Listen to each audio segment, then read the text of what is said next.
Hello friends, today we will going to discuss about set relations and functions class 12th. सबसे पहले relation and function को start करने से पहले let us try to remember and recap the previous standard topic which are also related with the relation and functions. So in the 11th standard हमने बच्चों ये पढ़ा था कि सबसेट क्या होता है, ठीक है। सबसेट्स किसको कहते हैं ये हमने पढ़ा था। सबसेट्स के बारे में थोड़ी बहुत जानकारी आप लोगों को होगी, पर मान लो नहीं भी होगी तो चलो देख लेते हैं कि सबसेट एग्जैक्टली क्या है, क्योंकि सबसेट जब तक हमें पता नहीं होता तब तक हमें ये नहीं पता चलता कि रिलेशन एग्जैक्टली क्या है। That's why subset is very important topic for the study about the relation.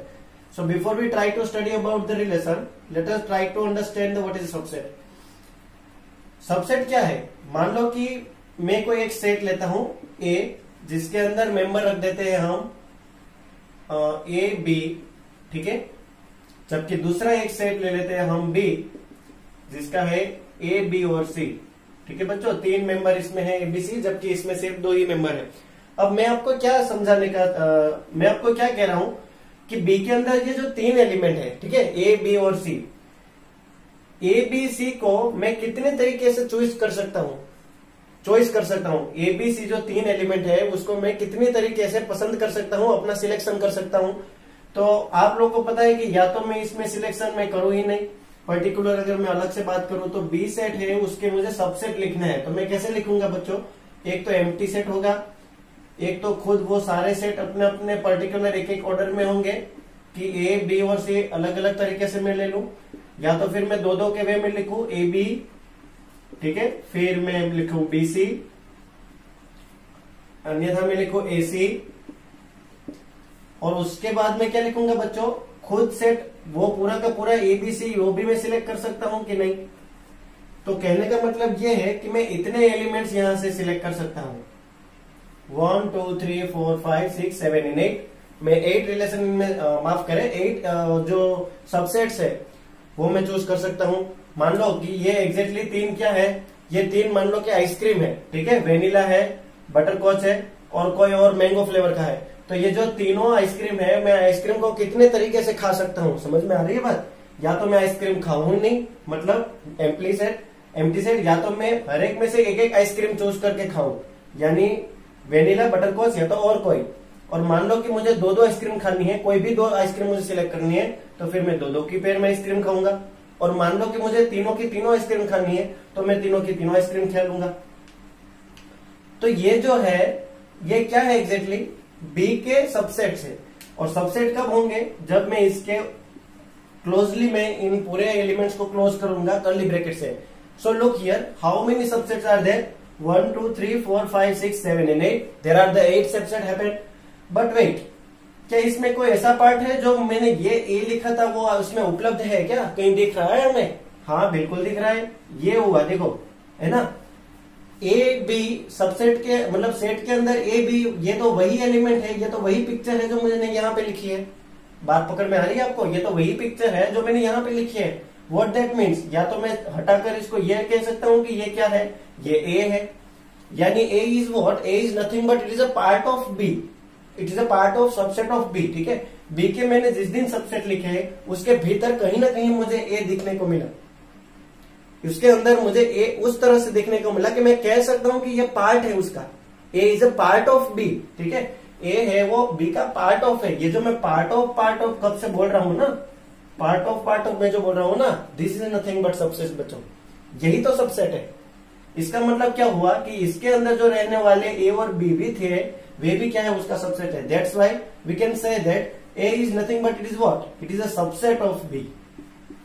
This is a very amazing and interesting जो आइडिया है इसका सबसेट समझने का, ये है पर्टिकुलर कि A is a subset of B। इस प्रकार से हम उसको समझेंगे। बात पकड़ में आ रही है आपको कि A is subset of B। देखा जाए तो यहाँ पे एम्प्टी सेट भी है, देखा जाए तो वो खुद भी अपना सेट दिख रहा है।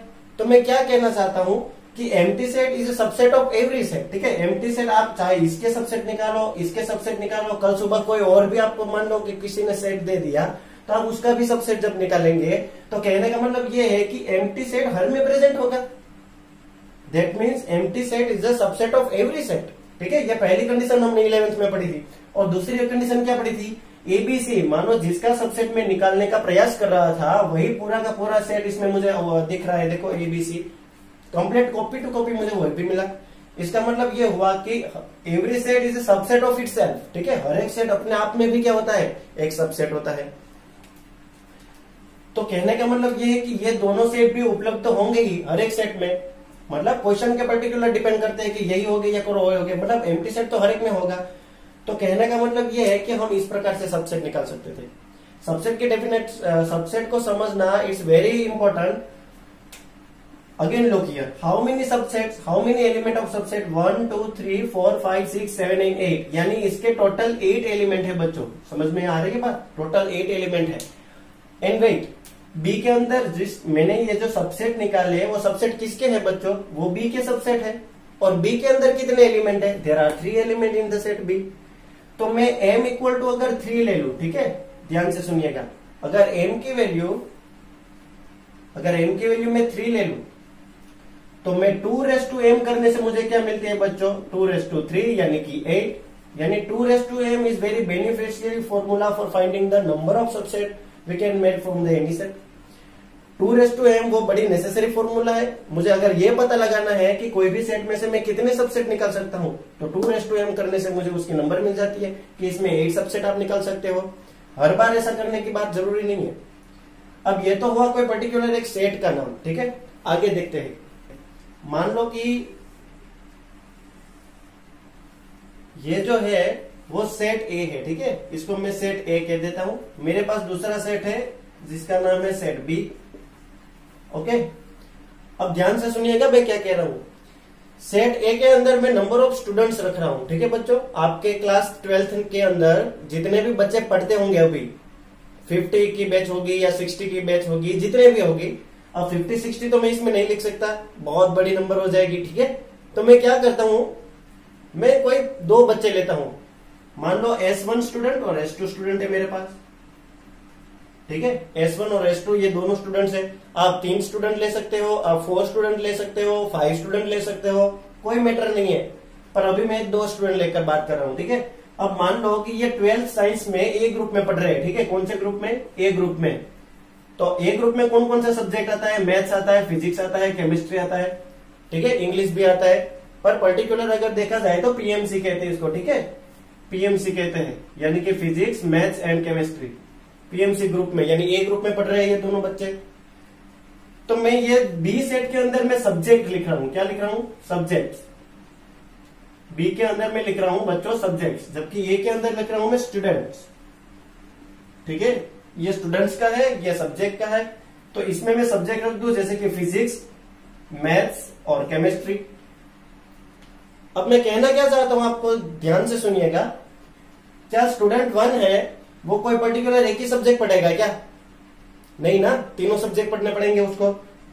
आप समझ गए होंगे मैं आपको कौन से वे पे ले जाना चाहता हूं।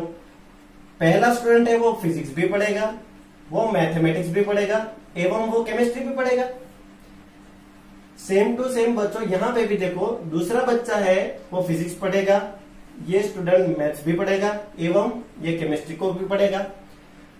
तो ये जो मैंने रिलेटेड कोई एक पर्टिकुलर ऑब्जेक्ट को दूसरे ऑब्जेक्ट के साथ मैंने बच्चों क्या किया, रिलेटेड करवाया, ठीक है। तो मैंने जब इसको रिलेटेड करवाया तो एक्चुअली ये किस प्रकार की घटना बनी, ये इस प्रकार की यहाँ पे परिस्थिति हुई। देखो S1, it's very better to write down the black line.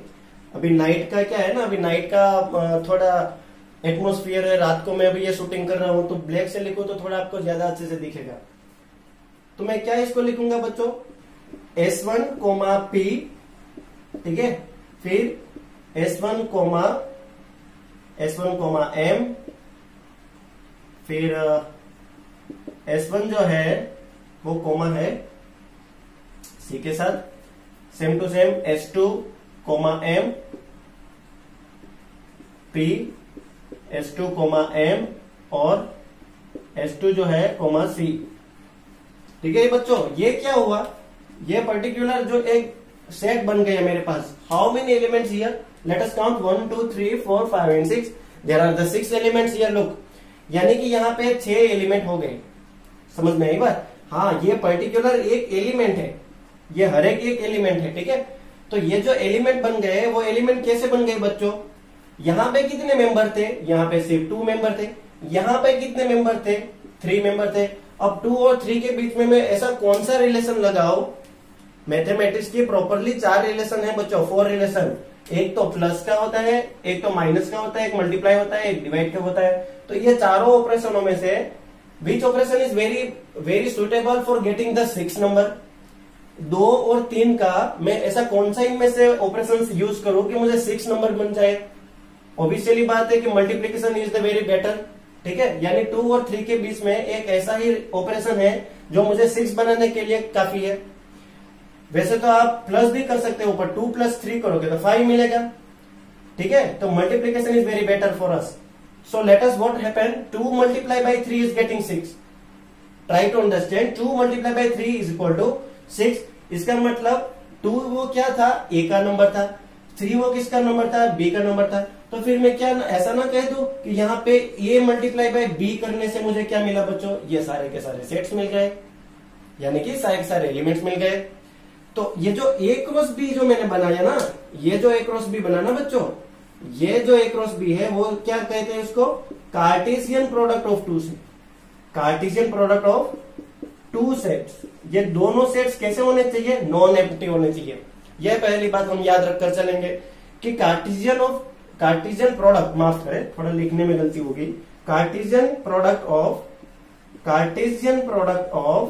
Of 2 set बच्चों, ठीक है। कार्टेशियन प्रोडक्ट ऑफ 2 सेट्स मतलब ये मैंने जो यहाँ पे है वो क्या किया?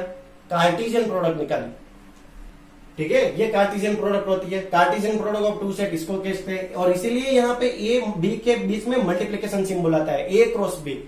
तो क्या मैं इस प्रकार को इसको ऐसे भी लिख सकता हूं कि अगर मुझे number of A cross B मुझे फाइंड करने हैं तो मैं क्या करूंगा? Number of A multiplication multiply by number of B कर सकता हूं मैं। तो कार्टेशियन प्रोडक्ट की ऐसे प्रॉपरली डेफिनेशन, ये तो हमने उसका एक मतलब समझा, एक इसके पीछे का जो फिनोमेना था वो हमने समझ लिया कि एक्चुअली ये क्या हैपन हो रहा है, यहाँ पे कहानी क्या बन रही है। पर मैथमेटिकली अगर मुझे कार्टेशियन प्रोडक्ट की डेफिनेशन लिखनी है, then how to we can write down the mathematically form? Cartesian product को मैथमेटिकली कैसे लिख सकते हैं? चलो देखें। उससे पहले थोड़ा एक बात कहना भूल गया मैं। एक्चुअली यहाँ पे एक दूसरा भी देखने जैसी बात है। देखो यहाँ पे एक बढ़िया सी बात है।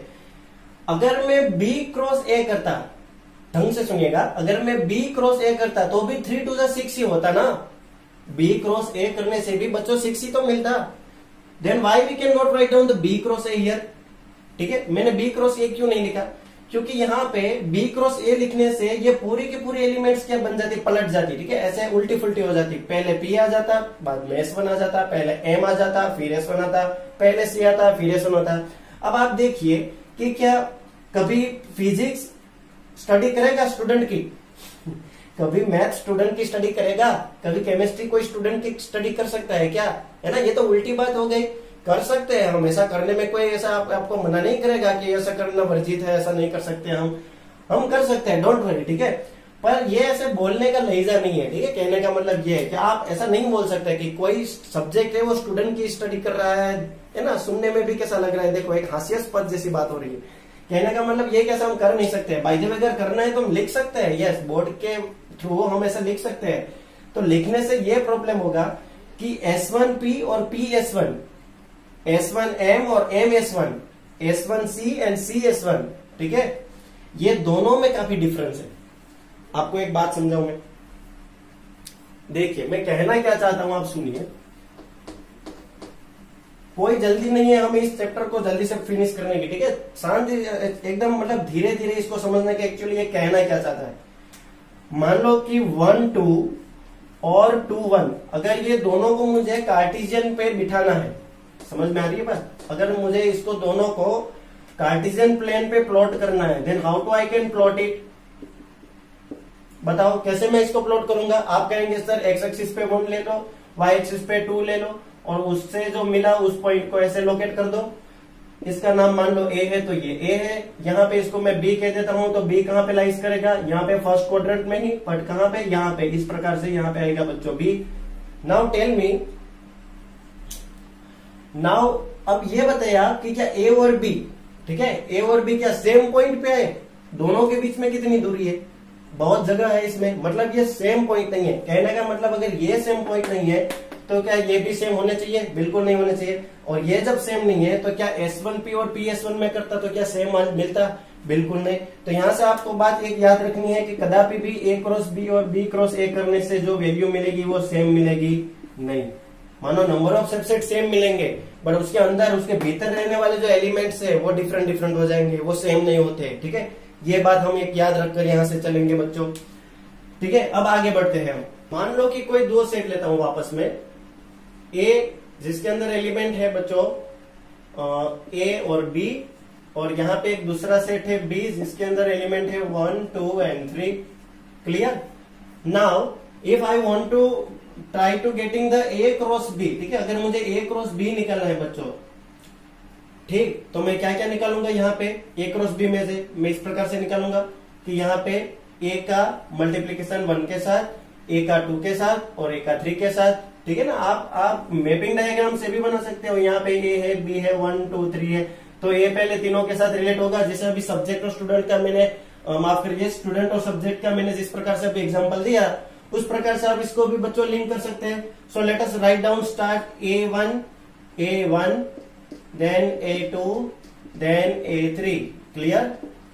आफ्टर ऑल किसकी बारी आई बच्चों? बी की बारी आई, तो B1 B2 एवं B3।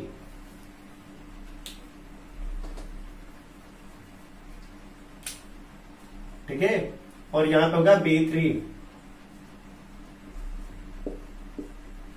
देखिए हो गए ए क्रॉस बी तैयार। 1, 2, 3, 4, 5, 6 and 2, 3 6, then 6 elements here A cross B. A cross B में से कितने बच्चों मिले? 6 एलिमेंट मिले।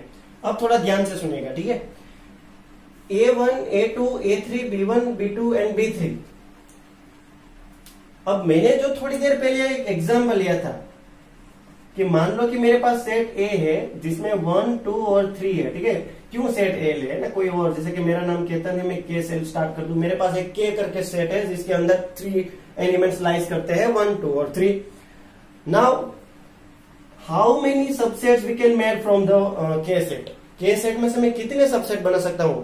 आप फटा करके कह देंगे कि सर इसमें 3 एलिमेंट है, एम की वैल्यू 3 ले लो, फिर 2m यानी 2 यानी 8 मिल गया। इसका मतलब हम 8 सबसेट्स इसमें से निकाल सकते हैं।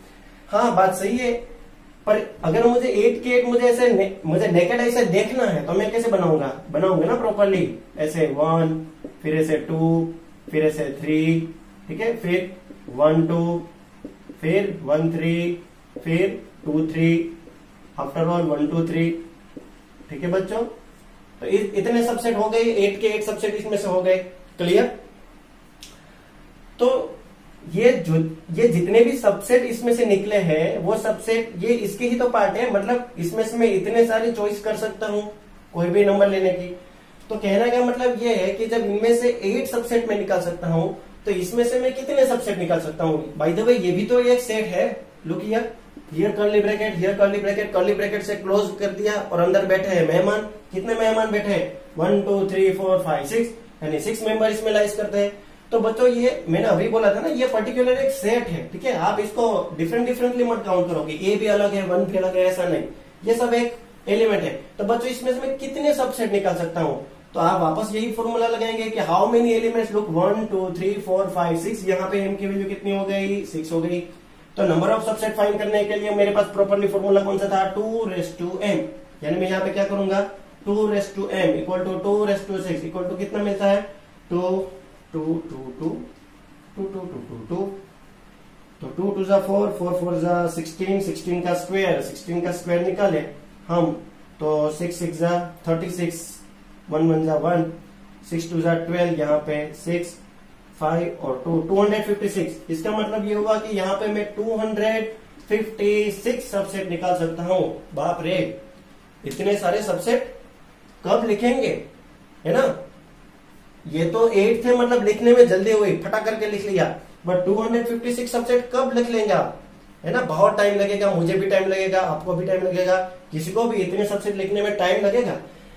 तो मैं कहना यह चाहता हूं कि ये 256 सबसेट में से, अब मैं कहना क्या चाहता हूं कि ये जो 256 सबसेट है, ठीक है, 256 सबसेट इनमें से हम बना सकते हैं।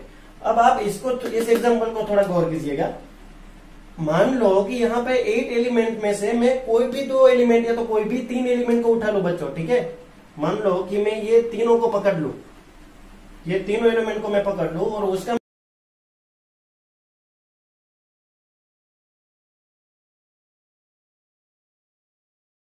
यहाँ पे देखिए पहला एलिमेंट है वो पहले सेट से, दूसरा एलिमेंट है वो दूसरे सेट से आया है। व्हाट दैट मीन्स, उसका मतलब ये हुआ कि कार्टेशियन प्रोडक्ट जो है, ठीक है, कार्टेशियन प्रोडक्ट जो है, cartesian product of two set, cartesian product of two sets actually क्या है बच्चों, mathematically if I want to write down the definition of cartesian product, then for two non empty set, कोई भी 2 non empty set के लिए Cartesian product इस प्रकार से निकाली जाएगी कि अंदर रहने वाले एलिमेंट को थोड़ी देर के लिए अगर मैं एक्स वाई कह दूं, समझ लीजिए, थोड़ी देर के लिए अगर मैं एक्स वाई कह दूं, ये भी एक्स वाई, ये भी एक्स वाई, ये भी एक्स वाई, ये भी एक्स वाई, ये भी एक्स वाई, ये भी एक्स वाई, तो कार्टेशियन प्रोडक्ट जब मैं निकलता हूं तो अंदर रहने वाले एलिमेंट को थोड़ी देर के लिए एक्स वाई कह दूं कि जिस प्रकार से, ठीक है, सच दैट अंदर रहने वाला एलिमेंट में पहला जो एलिमेंट है, मानो ये वाला, ठीक है, ये वाला एलिमेंट, वो x बिलोंग्स टू करना चाहिए कहां से, ए सेट में से, एंड y वाला जो सेट है वो बिलोंग्स, y वाला जो एलिमेंट है बच्चों, मानो पीछे वाला एलिमेंट, ठीक है, वो बिलोंग्स करना चाहिए बी सेट। ये जो डेफिनेशन है ना बच्चों, ये डेफिनेशन बड़ी इंपॉर्टेंट है कार्टेशियन प्रोडक्ट को समझने के लिए। ये डेफिनेशन अगर आपने बहुत बार रीड भी की होगी तो भी आज मैंने बहुत सारे एग्जांपल ऐसे लिए जो आप लोगों को ना कार्टेशियन प्रोडक्ट को समझा दे कि एक्चुअली व्हाट कार्टेशियन प्रोडक्ट, मैंने यहां से स्टार्ट कर दिया, आपको ये भी समझाया कि क्यों मल्टीप्लीकेशन रिक्वायर्ड, क्यों मल्टीप्लीकेशन रिक्वायर्ड है बच्चों, आज हमने ये भी सीखा। तो ये होती है कार्टेशियन प्रोडक्ट। तो कार्टेशियन प्रोडक्ट के हिसाब से अगर देखें तो यहाँ पे इस प्रकार से सेट बन रहे हैं, देखो, ठीक है। अब ये तो एक सबसेट का एग्जांपल है, मतलब इसके ऊपर तो बड़ा फोकस नहीं किया जा सकता, पर यहाँ पे 256 सबसेट निकल सकते हैं। ए क्रॉस बी में से कितने सबसेट निकलते हैं बच्चों, 256 सबसेट निकलते हैं।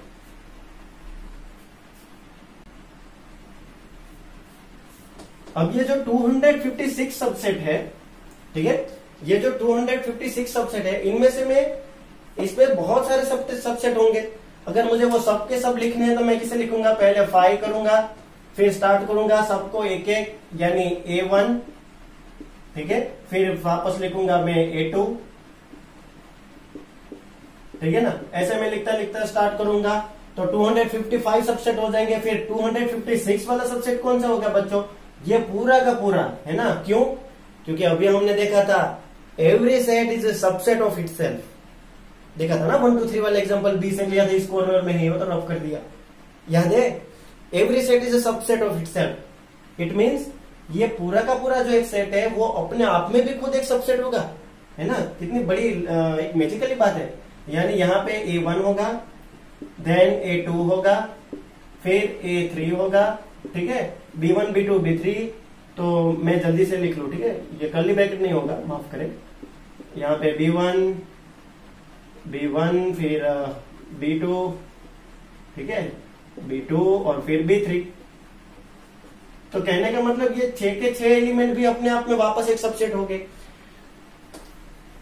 तो उसका मतलब यह हुआ कि जिस दिन अगर मुझे 5 की बात करनी है, 5 A1 A2 ये सबको मैं दिखा सकता हूं। अब मान लो इनमें से मैं किसी को भी सिलेक्ट कर लू रेंडमली, मान लो कि मैं इसको और इसको, ये तीनों को मैं सिलेक्ट कर लूं, ठीक है। अब आप कहेंगे सर यहाँ पे तो कुछ लिखा ही नहीं, कैसे सिलेक्ट करेंगे। अरे भाई मान लो कि कोई भी नंबर है, मान लो ये होगा और ये होगा, कोई भी होगा, तो मैं ये तीनों को मैं साइड में ले लूं, ठीक है, साइड में मैं ले लेता हूँ। किसको मैंने लिया, सबसेट के अंदर मैंने लिया A1 1 को लिया, क्लियर,